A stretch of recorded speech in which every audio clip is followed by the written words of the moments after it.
Hi, everybody. My name is Adrales. I'm the Associate Artistic Director of Milwaukee Rep, and I also head up the John Jack D. Lewis New Play Development Program. And this coming year, we are very proud to be producing Meghan Brown's The Tasters that will be directed by Laura Braza. And we are fortunate today for this behind the scenes to have the two of them in conversation with one another. And I just want to thank these two wonderful women and artists and introduce them. So Meghan, I came across this play in a blind submission process for a reading panel that I was on. And as I was reading it, I thought, I love this writer. I love this play. And I did a quick I was like, I have to know who this person is. And so it was a blind submission, so we don't have, there's no names, no agents or anything on the title page. So I went on a search on the internet just to find out who this person was, reached out to her and realized that she was a colleague of another writer I was working with at the time. And he was able to connect us because they were in the same writers group. And that's how I first came. So I basically stalked her. The nicest stalking imaginable. I was a really nice stalker, but a stalker nonetheless, and was able to get her contact information. And we first met actually over a Zoom call or FaceTime, I think. So I'm really pleased that our paths are crossing again and that we're able to support this incredible new work. I also want to introduce Laura Braza, who is the artistic producer here at Milwaukee Rep. She is an amazing director who has directed many, many shows at the Rep and has had her own theater company doing old gems as well as new plays. And I think they're going to be a dynamic duo together. So as we get this conversation started, I just wanted to actually ask Laura the first question, which is, Laura, can you tell us what The Tasters is about? Absolutely. Let me start by saying that I read this play, May brought this play to us, and I read it and immediately said, I'd really, really like to direct this. I think it is so exciting, so relevant, so well written. And I'm just really fascinated with Meghan's writing. So The Tasters is a play about a dystopian society where four great leaders of the North, South, East, and West are basically controlling all of the assets of the community. And in order to keep them safe, they have employed tasters, who are women who will eat the meals before they do. The reason that they've had to do this is because the rebel forces, who have been a threat to this administration, have started to poison the food with this special fast-acting poison that acts in 10 seconds or less. So we have these really amazing moments where this beautiful food, the sort of mouth-watering thing that you'd see on Food Network, is put out. And they take a delicious bite, and then we have to wait 10 seconds to see if they die. And if they don't, they can finish this delicious meal. It's really a play about what your responsibility is in an unjust world. And one of the things that I love the most about it is that while there are all of these big questions about politics and social status and what is the right thing to do in this moment, there are also so many beautiful moments between these tasters as they get to know each other. And so we get to learn about these characters personally, which isn't always the case in dystopian fiction. So it's something that I really appreciate that Meghan has done here, is that we can fall in love with these people and go on a journey with them that asks some big questions. Amazing, amazing. So now you can see what I Googled when I was searching for Meghan. I had to Google plays about dystopia, Poison, meals, poison, tasters. You're on some lists now. Exactly. Meghan, can you tell us where about the genesis of this play? Where did this come from when in this corner of your imagination? What sparked you to write it? You know, it's interesting. So I had the first little like seed of this idea in I think 2015, so about 5 years ago. And I was actually looking to write a short film that could be in one location with a minimal amount of actors. So just kind of looking to do something really contained. And I came up with this idea of a woman being a food taster and having this guard who she had like a romantic relationship with. And so she was refusing to eat the food. And he was like, please don't refuse to eat the food. If you don't eat it, I have to kill you. Like, that's my job. I don't want to. I have to. I'm part of this machine. And her just being like, look, I'm sorry. I won't eat it. I can't eat it anymore. And so it was designed to just be this like, you know, maybe 10, 15 minute, really like tight, high stakes moment. And I ended up really being interested in that dynamic. And expanding it a little bit and shifting the characters and looking at, just kind of like different ways that we handle being a part of a really broken system. So the way that the play grew, because it's gone through a lot of changes, even since May, that first draft that you read, there's a lot, and it's gone through a lot of development. But the idea that we're currently in a very, a time of great political change, and looking at sort of a fictionalized world where we see 5 really different perspectives on what the appropriate action is in a time of great change, and in a time where the systems that exist are unjust and are cruel. And where there are real stakes to standing against that system. So the characters all sort of have to question what their role is, what they're willing to risk, and what they're going to do. And the main character is Bianca, and she is the one that I probably have the most attachment to. And we have, that kind of in this system, we have like, rebel leaders. We have people who are really committed to the establishment. We have people who are really great believers in this bigger, force at play. And Bianca is kind of taking the role of just the everyday person. She doesn't really want to have to engage with these giant political issues. But because of the position as a taster, she has an opportunity to really enact great change at incredible personal cost.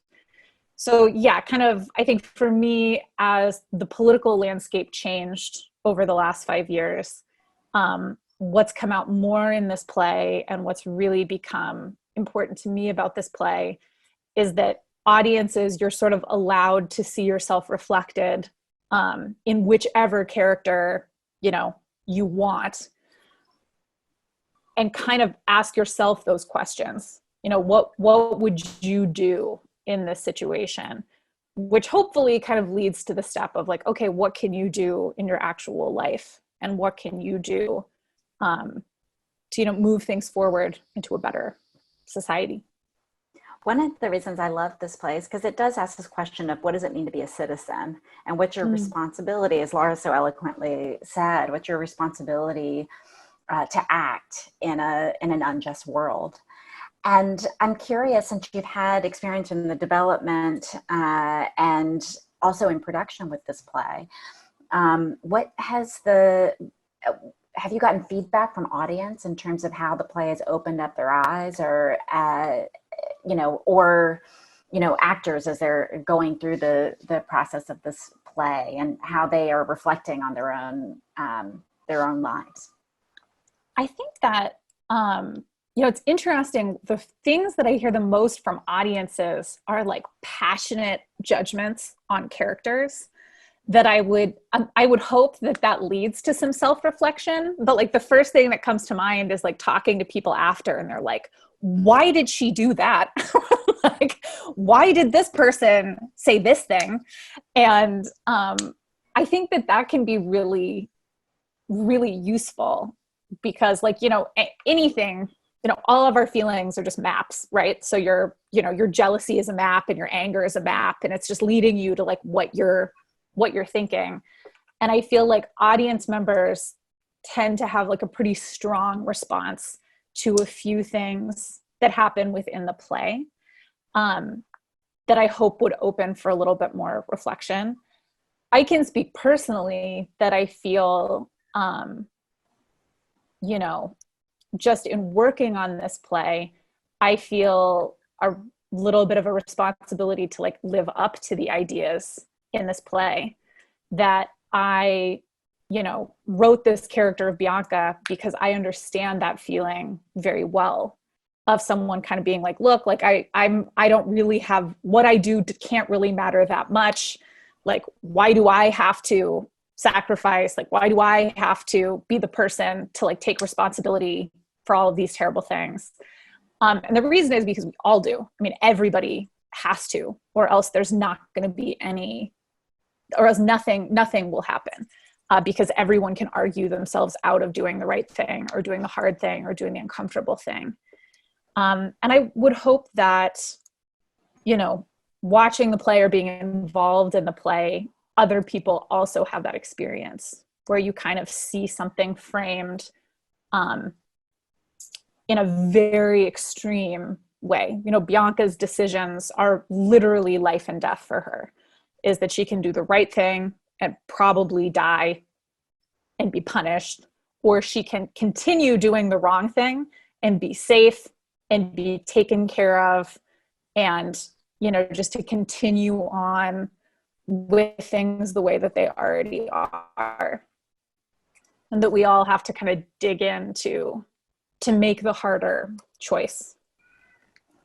And one of the things I really love about what you've done here is, I think when we ask these questions of right and wrong, often we either look in our own society, which is so complicated that it's hard to get a clear sense of sometimes what the right thing is.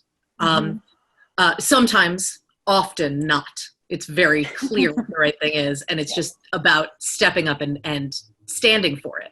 But I think sometimes we get embroiled in politics and in personal relationships and all of these other things that sort of complicate issues that can be a little simpler. And then on the other hand, when we look at these issues in a lot of, dystopian fiction, for example, it's often a parable. It's really simple, right? Mm-hmm. This is the good guy. This is the bad guy. We want to root for the good guy. This play is not that. This play is not of our world. You've created a totally different world with its own mythology and its own history. And you've created a complexity in that world that allows for the question of, are there multiple right things to do? Or could you do the right thing the wrong way? And I think that is what really excites me about this, is it's not as simple as cheering for the hero the whole time. It's really about asking, well, when you have to weigh two really difficult decisions, what do you care about the most? And I think that's the thing that then we can identify and apply to our own lives. And Laura, can you talk about this dystopian mythological world more, and from a visual sense and a directorial sense? Can you give us a little teaser? So what you will see when you come into the space, essentially, is the life of these tasters, which all happens in one room, a sort of bunker, where they are protected from the outside world, where there is fighting between the rebels and the establishment, where there are major food shortages, and all sorts of other civil unrest that is a real danger to the citizens. They are kept safe in this bunker. So they're warm enough, they're well fed, they have a lot of privileges that other citizens don't have. The problem is that this is their whole world, that each one of them essentially is handcuffed to a table, and that table functions as their the place where they eat their food and the thing that they sleep underneath. Blankets are brought in once a day. Food is brought in 3 times a day. Other than that, they are looking at the same walls every moment of every day. And so we have this really interesting dichotomy right away of comfort versus liberty and how they are living in that world. And we actually get to see new tasters come in who come from this dangerous world into this safer place and have to get accustomed to what that exactly means. So what you'll be doing when you walk in is joining us in this bunker.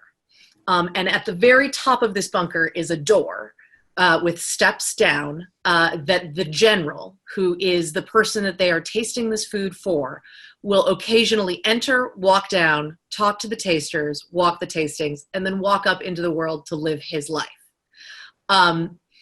So we really get to see what it is to be in that claustrophobic situation where your entertainment is really about imagining the world outside of where you are. And we actually get to see Bianca, the main character, do a ton of that, do a ton of saying, I remember this from my childhood and I wish it could be this way. And we get to go on that journey with her. That is so exciting. I'm really excited to see this production. I know this is the first time you two have collaborated with one another.